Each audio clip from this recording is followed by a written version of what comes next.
And our next featured speaker is Dr. Jay Gambetta of IBM. Dr. Gambetta is Vice President of IBM's overall quantum initiative. He was named an IBM Fellow back in 2018 for his leadership in advancing superconducting, quantum computing, and establishing IBM's quantum strategy. Under his leadership, the quantum team continues to make major breakthroughs, as you've seen most recently as well. And these breakthroughs have included having the world's first cloud-based quantum computing platform, Qiskit, an open source quantum software development kit, and the IBM Quantum System 1. And that's available for client use. They have made recent announcements about additional advances in noise reduction. I think you've seen that in the news here recently. Dr. Gambetta received his Bachelor of Science and PhD degrees in physics from Griffith University in Australia. And he's a fellow of the American Physics Society and has over 130 publications in the field of quantum information science with some 30,000 citations. So ladies and gentlemen, please welcome Dr. Jay Gambetta. Imagine a computer that could solve the world's biggest problems.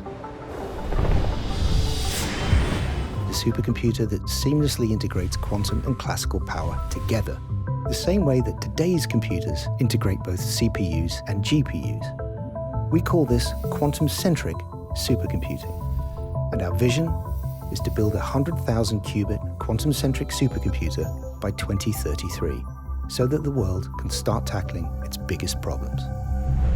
We have a lot of work ahead of us. So we're proud to announce that the first partnerships in our journey are with the University of Tokyo and the University of Chicago, both leading institutions in the fields of quantum computer science, quantum components, quantum algorithm design, and quantum communication. Together, we are taking the first steps to make 2033 the year of quantum-centric supercomputing.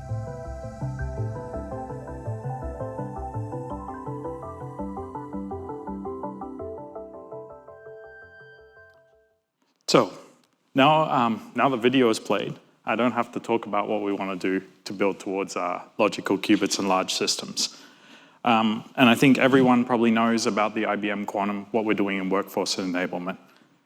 I want to take this opportunity to spend the next 15 minutes to almost make a call to action. And I'm going to give you some evidence, what we're doing, but I think right now is an exciting time where we should start to see if we can do something useful with quantum computing. In this plot, it was taken by this archive paper, which was a survey done by the Japanese research team. And basically, if you look at it, ever since we put the first system online, the average number of size of the qubits that are used is basically being like, started with 5, no, because we put a 5 system on there, but it's only increased very little.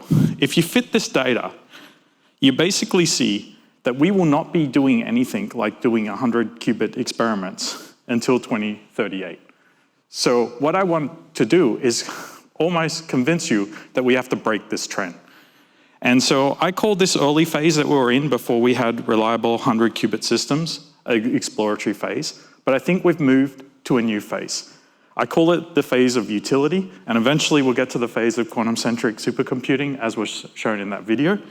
And to me, if we can quickly get from where we are with these small number of qubits to this 100 qubit phase, basically you have to have quantum hardware to advance what you're doing in quantum algorithm development. Simulators are not an answer, and they never will, because they don't scale to go to large numbers. They may be good debuggers and they may be good verifiers, but if you really want to understand where quantum algorithms and applications are, you have to get onto the hardware. And that's what we mean by this utility phase. So my view, if you're not using 100 qubits, you're not doing quantum computing. When I say utility, what I mean by it is first, we wanted to get to this regime where we could run 100 qubit circuits. That has been achieved. Now we need another axis, whether you call it depth or the number of 2 qubit gate operations. Basically, we need to keep increasing them. And so if you think of that in this picture, we've got beyond 100. How can we actually start to do longer and longer? And it's our commitment. We made a challenge for ourselves. By the end of 2024, we will be able to run 100 by 100, which means 100 qubit circuits of 100 depth, or it means 100 qubit circuits of 5,000 2-qubit gates. So where are we now? Well, this paper was put out on the archive in July. To me, this was a great paper because it was 127 qubits, 2,880 C0 gates.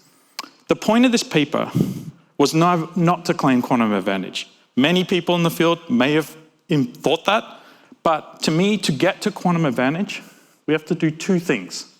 The first is work out what circuits to run on a quantum computer. The second is to work out what circuits to run on a quantum computer. The first is to trust that we can run reliable circuits on a quantum computer of this scale. And this is exactly what this paper confirmed. After this paper went online, many people came up and started to simulate this with tensor methods.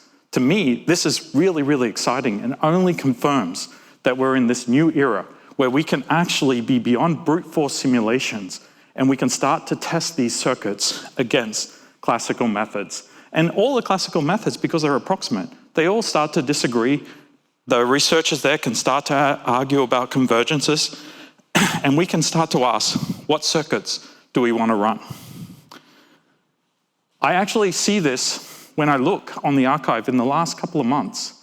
There is now, here is just 1, 2, 3, 4, 5 papers on 100 qubits of various numbers of 2-qubit gates, and also including what we call measurement and feed-forward, which from an application point of view may enable you to be able to run something earlier using less gates.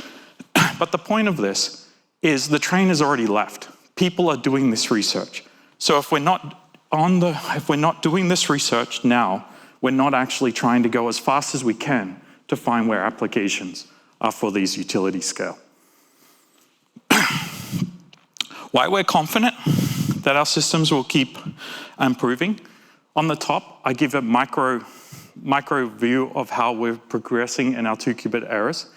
You see all the history of the systems that we've had online, going from our 20 qubit to our 27, to our 65, to our 127, which are the blue squares, to what's coming at the end of this year, which is a 133 qubit new processor, which is about 5 times better in performance.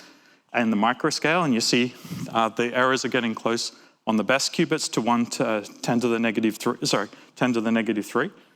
But more important, at a macroscopic, because the crosstalk and things like this are a lot less, it's almost like 200% more improved at running larger circuits. So this is why we're confident that this device that we're working towards will be the start towards getting to be able to do that 100 by 100 challenge. So what have we announced, or just announced yesterday? We are actually making 100 qubits for everyone. So today, in 2021, we had 100 qubit system. Now we have 6. We're working towards every one of our systems being 100 qubits. That includes the open system. If you want to go right now online and run on a 100 qubit system, you can, for free. You just sign up and you can actually run and use a 100 qubit system.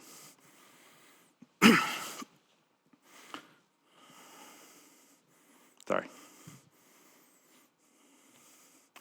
So what are the requirements to allow you to get towards this utility scale? First, you have to have available systems. Today, we have 7 systems available. Second, they have to be reliable. Our systems are online longer than 95%.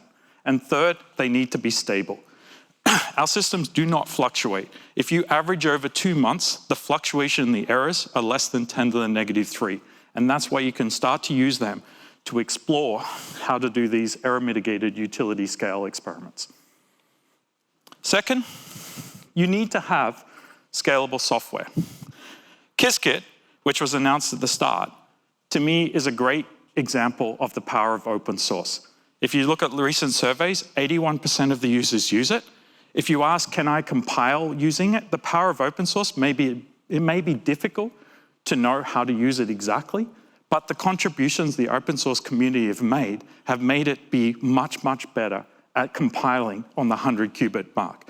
shown in this little plot where you compare Qiskit to the competitors being 7 times more. And it's become the default with many different backends. So the second requirement is to have basically scalable software. The third requirement, which we announced last year, is a runtime environment. To me, the runtime environment is where you can deal with the noise. And what happens in this, you can think of this as the engine that allows you to execute quantum circuits at speed. If you can't execute quantum circuits at speed, you can't actually do these large-scale experiments. And so the important things that go into that are things like error suppression, things like runtime compilation. How do you schedule it to the hardware? How do you schedule the pulses? How do you update the parameters and speed? And error mitigation. All of these are included inside the runtime environment. And one of the announcements that we made recently and we're working towards is Q-Control will be an example of a different type of runtime error suppression technique that will be available soon. The fourth requirement, if you're looking for how we actually find useful quantum computing, is actually to answer the hard question. What quantum circuits are we going to run on these machines? And one of the initiatives we launched with many, many of our collaborators was to establish 4 working groups. These working groups are aimed at how do we find which circuits we want to run on these large systems. Take, for instance, high-energy physics. The community of CERN and DESI really see this as a tool, and they're asking, what are the applications we want to do? What are the circuits? And they actually put a white paper out explaining these and their vision. Cleveland Clinic, working with University of Chicago and Toronto and many others, also worked on a white paper for how quantum will matter in the health and life science. And we recently ran one on optimization, finance, and sustainability, and the teams there are working on a white paper of how they see quantum computing mattering for that area, and the same with materials. So to me, it's time to get these working groups, these domain experts, understanding what they want to do. The fifth requirement is you have to have a development roadmap. I'm not going to go in all to the details here, but one of the things I'm very proud of is we've actually ticked off everything we said we would do. And we continue working towards ticking off and building larger systems, as well as working up the stack towards more abstractions of how a user will use these systems and get more out of them. And at the end of this year, I'm actually really excited about our future announcement of something I call quantum functions. So, what are we doing? What are some big announcements? As I said, we've made 100 qubits for everyone. The open plan that many, many people use is now going to be time-based, and you get 10 minutes of using our systems. So there's no like smaller systems. If you want to use the best systems IBM makes, you can go use them. Second, we've had a pay-as-you-go plan where you can actually pay for what you want. And basically, if you want to run and be able to continue to use this, you just pay for the time that you use. The third, our premium plan, which is what we actually do most of our systems on, most of our users use, will be moving towards a time-based solution where one quantum allocation unit will be equivalent to a set of time that a user gets to use. And then our third, which I think many have seen, I think today we have 6 dedicated system services all around the world, including in Germany, in Japan, and in Cleveland Clinic. We just announced last week one in Quebec. We're working towards one in Yonsei in Korea. We're working towards one in Spain. Yeah, I'll be at Spain very soon. And we're working towards another one in RPI. So we really see, and every one of them will have over 100 qubits. So where I wanted to end is we are also announcing what we call an IBM credits program. So if you want to get started and transition from the open, and you have good ideas to help us on this quest to find what circuits we want to run on 100 qubits, I highly recommend you check out the IBM credits program and use this as a way at which we can actually work towards finding those useful quantum circuits and really get and show that we can get to the point of utility. Thanks.